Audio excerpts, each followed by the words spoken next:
आज माता तीर्थ औँसीमा हामी आमा छोरी यहाँनिर घरैमा रमाउँदै दियो कलश बालेर बसिराखेको छौँ है साथीहरू। हजुरहरू पनि आफ्नो आमाहरूसँग रमाउँदै कहिलेकाहीँ बस्नु होला।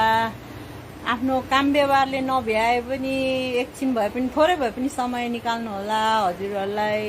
बाहिर चाहिँ पानी आएर हैरान, यहाँभित्र चाहिँ हामीलाई गर्मी भएर शक्ति धेर भएर हामीलाई आमा छोरीको शक्ति धेर भएर पुरा गर्मी भइरहेछ है साथीहरू।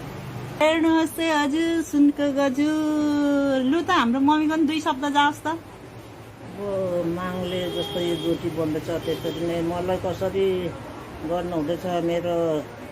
मेरो छोरी चाहिँ छोरा बुहारीहरू 2 भाइ आए छिटो मेरो हात गले। मेरो छोरा बुहारीले कसरी गर्दैछ, मेरो छोरी जोइले, मेरो नाता नातिनीले त्यसरी भोलिपर्सि आमालाई बाबुलाई देखेको भगवान्ले जय होस्, सुनेर भगवान्ले जय जय जय जय होस्, शान्ति होस्, रोग कष्ट कहिले पनि नलागोस्। जसरी भगवान्ले गरेर मलाई लाँदैछ, मेरो छोराछोरीले गरेको जस्तै भगवान्ले देखेर मेरो नाता नातिनीले पनि भनेर मैले सधैँ सम्झिराखेको छु।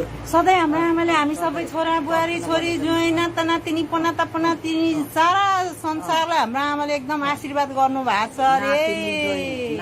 हाम्रो आमाको पनि जय जय होस्, जय जय होस्। माता तीर्थ औँसी कि जय, माता तीर्थ औँसी कि जय। हाम्रो माता भएको कुलकुटुम्बहरू पनि राम्रो होस्, देश विदेशमा भएको अनि